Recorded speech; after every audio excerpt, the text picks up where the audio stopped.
Welcome to Engage Your Tribe, a podcast about the art and science of audience engagement. I'm Jeremy Shear, and my guest is Matt Sickler, head of demand gen and North American marketing at Linnworks. Matt, it's great to have you on the show. Thanks so much. I'm glad to be here, Jeremy. So tell us a little bit about your background as a marketer and about Linnworks.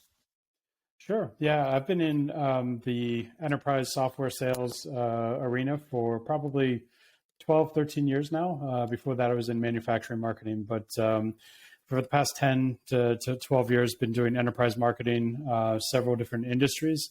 Right now, I'm with Linnworks. Linnworks is an e-commerce platform, and we manage and automate the commerce operations for businesses that are looking to do business online and try and maximize their revenue opportunities.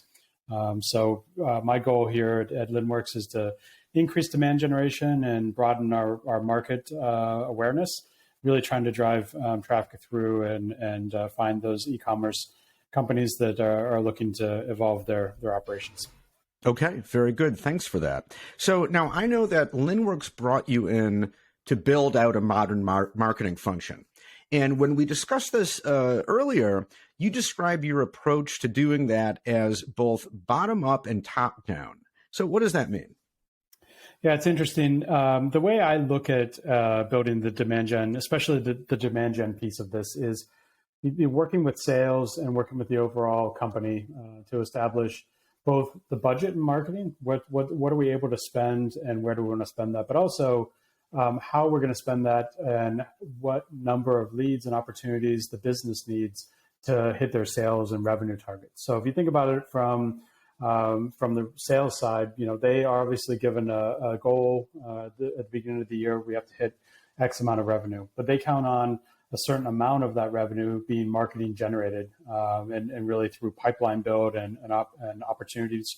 So, what that number is, we use different conversion rates to figure out back through the budget what those numbers need to be from a lead gen perspective, and then you bottom up, you take your marketing budget and say, okay, I have this much spend.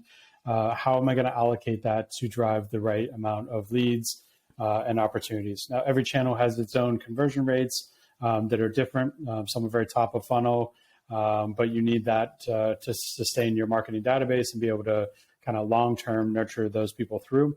But other channels are more bottom funnel, and you need those obviously in year to build opportunities. So somewhere along the way, you have to match and marry those two things, the revenue goals of sales and the marketing budget that you're given. And so if those things aren't aligning, then there's work to be done on one side or the other. Typically, we go ask for more budget and you try and go that way with it. But that's my approach when we're going into a fiscal year, is really align with sales and the operations functions and see what makes sense for marketing to contribute.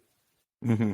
And I imagine that, like most plans that you set out, you put something in place and then adjust it as things play out. And of course, things don't always go exactly according to plan, and you have to pivot and so on. So it's not like you set it in motion and, okay, job done. This is an ongoing process. That's right. And it can't be, in my view, marketing isn't a rigid plan at the beginning of the year that says, from here to December, this is exactly what we're going to do. We have to react as the market reacts, and things evolve, things change. There are outside factors that we have to take into account that just evolve. And so we have to handle that in a way that's flexible and with some urgency as well. So certainly over my career, I've learned that things that worked 1-2 years ago don't always continue to work, and you evolve that. So when I'm building my budget, it's in large buckets and by channel, and then we kind of massage that as we go throughout the year. So quarter by quarter, month by month, you get a little more prescriptive. So I know exactly what I'm doing in March. That's pretty much lined up perfectly. April's pretty locked down, but it gets, as you go out a little bit, it's a little more, I have a little more flexibility in what I do there. So I think as marketers, we should always maintain that flexibility and spend. Yeah, absolutely. So now a big part of this too is having the right team in place to be able to execute on the plan. So when you're putting together a team, what's your approach to that? What types of experiences and skills are you looking for in the people that you bring aboard? Yeah, great question. For me, there are a couple ways to look at this. Certainly from the overall point of view, I like competitive individuals, people that want to win, that have that drive to succeed and really show up and with a motivation factor already in play. You can't really train that or teach that. You either have that motivation and the drive, or you don't. So I think a competitive nature, especially in demand gen, is important. We're numbers driven, and so hitting our numbers is crucial. And it's like a sports game. You want to win. So that's a key. Then when you get into certain channels, I think channel expertise is important for various areas. So things like Google AdWords, right? There's a skill set there that not everybody has. So each individual channel brings its own, but also having a little bit of marketing generalist in your background doesn't hurt either. So having the ability, if you're responsible for one channel, to be able to see the greater picture in marketing, what works in AdWords, could that carry over into social? Does that carry over into content marketing? So those areas, I think there's overlap. So generalists, in my mind, have a leg up on a lot of marketers because they can kind of see the overall picture of marketing. But specialists are also important. There are skill sets that the people learn and train on that you have to have in your marketing team. But I think the overarching guideline for me is having that competitive spirit and wanting to show up and have that drive. Mm-hmm. Yeah, and like you said, that's something you can't really teach. Either you want to compete or not. That's right, and it shows pretty quickly. I think it becomes apparent over the course of a couple months, and so super excited about my team at Linnworks. We're a spirited bunch, and we have fun while we're doing it, but it is competitive, and we're trying hard to make sure we're hitting the numbers that sales needs us to. Mm-hmm. Well, of course, we're in the middle of what's being called the Great Recession, or I'm sorry, the Great Resignation. Hopefully not a Great Recession, and no, hopefully not. That's right. The Great Resignation. A lot of people moving around, a lot of people looking for better opportunities. Has that affected you much at all, or just what are your thoughts about that as you continue to build your team? Yeah, I think it's always got to be a manager's mind, whether it's the Great Resignation or not. I think you treat your people well, but it doesn't always necessarily keep people from leaving. So I think there's a personal relationship that you have with people, and there's the old saying that people don't leave companies, they leave managers. Right. I don't necessarily believe that's true. I think it is to a degree, right? I think it's situational based though. There are times when I've left, a company when I love my manager or my boss. So I think understanding the career arc of your employees and the people you manage is really important, and growing those careers. So while I think there's stickiness to bosses, to good bosses, I think there's certain situations that a good boss can't overcome. So I think there's an awareness that we all have to have that people are going to leave and do what's best for them, and that's important, right? Yeah. I would never, stand in the way of something like that for my employees. So yeah, I think it affects us all right now a little more than usual. But marketing people, I think we all are looking to see, how can I advance my career? What's best for me? And what do I want to do? Whether that's being a manager, whether that's more responsibilities, or whether someone's pretty happy with what they're doing. So I think just being in touch with your people and understanding what it is that drives them, what makes them happy, and how you can help them getting things out of their way. That goes a long way, but it doesn't always. It's not the magic answer all the time. Yeah, there's no perfect solution to that, but it sounds right. like a reasonable plan. So now another big piece of the puzzle to building a competitive marketing function, of course, is the technology piece. And with all the options out there, and there seem to be more, almost literally every day, it seems like, what's your approach to building the martech stack that you need that's going to give you that competitive advantage? Yeah, as I touched on earlier, I think the evolution of martech is it's phenomenal, and it's very fast paced right now and has been for probably a decade. The things that are coming out are amazing. My personal approach is, looking at a piece of software and saying, does it help the productivity of my team? And does it help the prospects or customers get to the information they need faster, better, those type of things. So I'll take just one vendor, for example, and we don't currently use them at Linnworks, but I've used them extensively in my past. Vidyard.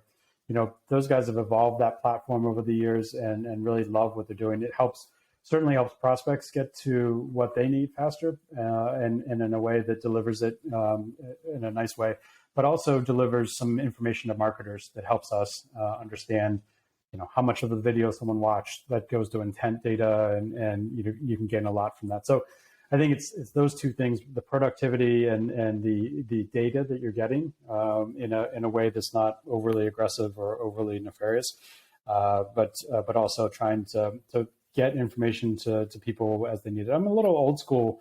Look, ABM, we all know ABM platforms and the intent data that's happening. I think it's important. And I think, as that evolves and as we keep dealing with privacy issues and things, it's important to understand that and to utilize those tools. But I also think, we can create our own kind of old school demand gen just through content delivery and truly just understanding your prospects. How do you do that, and how do you do that effectively? So that's how I look at martech right now. Yeah, no, makes sense. I mean, I think no matter how good the tech is, if you don't understand your audience, it's not going to make much difference. That's right. And that's how I approach content generation as well. Is what is driving a prospect? What's a day in the life of that person? How can we help them? Does our solution solve their issues? Does it make their lives better? Does it make their company better? Those are the questions we have to ask, and then turn that into content that reflects that. So if you're producing good quality content and your product is going to help them in their lives or their companies, then you're going to win at the end. It's just how you get in front of those people. So that's the most important thing. Mm-hmm, absolutely. And I actually don't want to go off and talk about this too much, but since you brought it up, I mean, another big piece of the puzzle here is having mechanisms for having an ongoing conversations with your audience, right? So you can learn more about them and learn about their needs as they evolve. I mean, you have to have those channels, two-way channels, in order to really make it all work. 100% true. And things like podcasts, the way you're doing here, right? How do we continue to communicate them, even if they're not ready to buy today? Just so they're aware of, your product, your solution, and as your solution evolves and their company evolves, maybe there's a time down the road that's right, but it's just being a resource for them. And look, even if they don't buy, but we're helping them, solve something without buying our solution, that's okay too. We'll be there, and someday they could need us. So that constant communication when they're ready is super important. That's kind of modern marketing in a nutshell, right there. That's really at the key of it. So, okay, a couple quick questions as we wrap up here.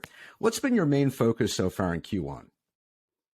Yeah, and it's really coming into Linnworks. They have a great foundation. It's really building repeatable processes in marketing that are sustainable long term, and trending towards best practices. We're doing a lot of things and juggling a lot of things, focusing on those fundamentals and getting them just squared away and perfect, so they're repeatable for long-term success. That's been my focus in Q1. Obviously, in demand gen, it's all about the numbers, so that's always there. But it's the repeatable foundational things in marketing that I've been focused on mostly. Very good. What are the top 3 KPIs that your boss cares most about?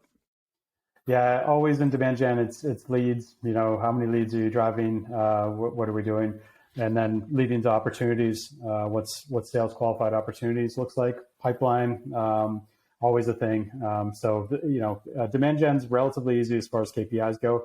My focus, some of the focus we've been talking about, is what are the leading indicators and how can we track those as well? Because again, going back to the best practice conversations, if you're not in touch with your leading indicators, things like, obviously website visitors, time on site, conversion rates, those type of things, those leading indicators are becoming more of a focus for us at Linnworks right now.